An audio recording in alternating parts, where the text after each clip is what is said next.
this video, I'll show you how to move your website from one web host to another. And the reason people move their website is because their current host could be slow, it could have a lot of outages, or you could just plain not like the host, or maybe you could get a better price somewhere else. So the first step that you're going to have to do is find a good web host. So what I recommend is you fire up Google and type in web host reviews.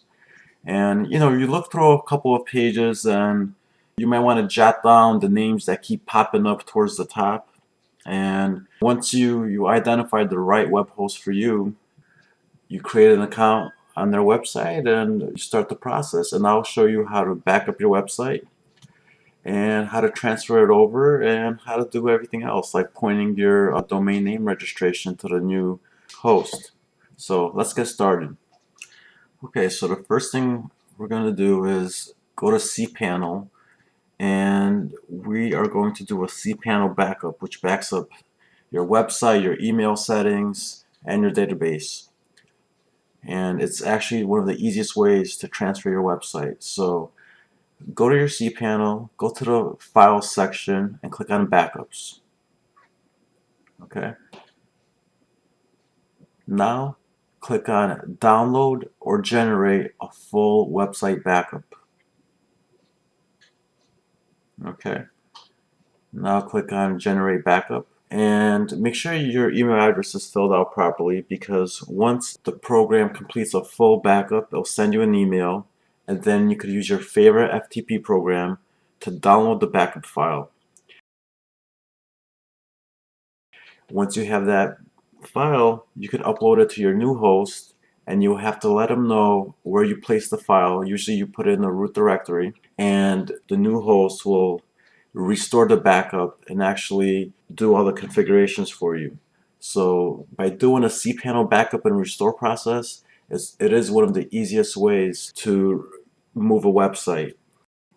Okay, now I will show you how to export your database and import it into another web host in case you didn't have the Cpanel backup option. Before we do this, obviously you have to copy all your files from your public HTML folder to your new public HTML folder on your new host. And this portion of the video will show you how to actually transfer the database. So let's get started. You go into your Cpanel on your old host. Under Databases, you're going to select Phpmyadmin. Okay, once you're in there, you select your database name. Okay, and now you hit export. I'm just going to select the standard quick method SQL format, click go, and I downloaded the file. Okay, now this is the same exact file you have to import on your new host. Okay, now we have to find out what the database name and database username is. So open Cpanel and scroll down to Databases and click on My SQL Database. Okay, and notice that the database name is simple100_jo152, and the same for the users. And those are the pieces of information that you need, because we will have to now import the database on your new host and create the user and database. Okay, now it's time to create the database, create the user. So go to Cpanel on your new host, Databases, click MySQL Databases. Now enter the database name. Mine is jo152, and click Create Database. Click Go Back. Now create a database user. Mine will be jo152 again. Give it a password and click Create User. Okay, click Go Back. Now we have to join the user to the database we just created. Select the user, select the database, and click Add. Select All Privileges and click Make Changes. Click Go Back. Now you'll see that your database shows a user associated with it. Now it's time to import the database on your new host. Go to Cpanel, Databases, Phpmyadmin, click on the database name. click on Import and select the SQL file that you previously exported from your old host. Everything should import without a hitch. Now we are going to change your domain name registration to point to the new host name servers. Fire up Cpanel, click on Domain Management.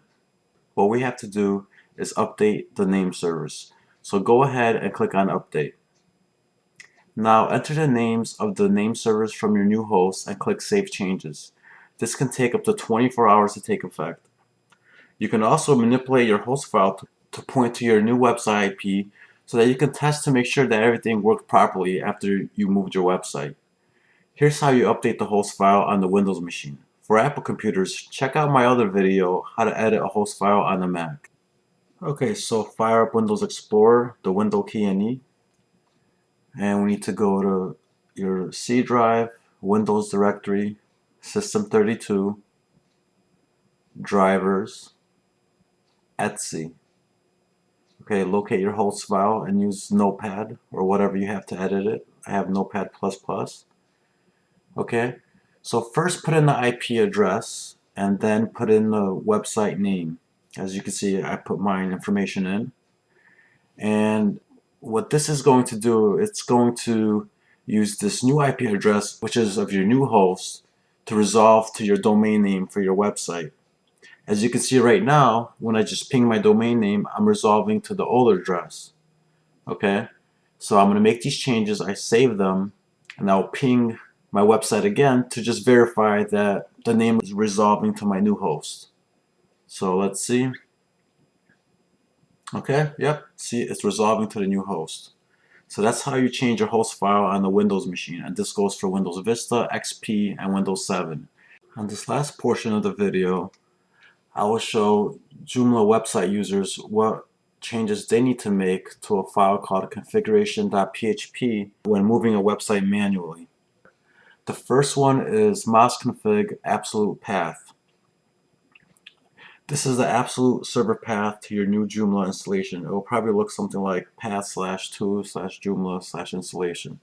So as you can see, I highlighted mine, and you just have to change it to where your new website is. Just make sure the directory structure matches your new website. And the same goes for all these other variables like your mosconfig cache path, your mosconfig live site. Actually, that shouldn't change unless you're changing your site name.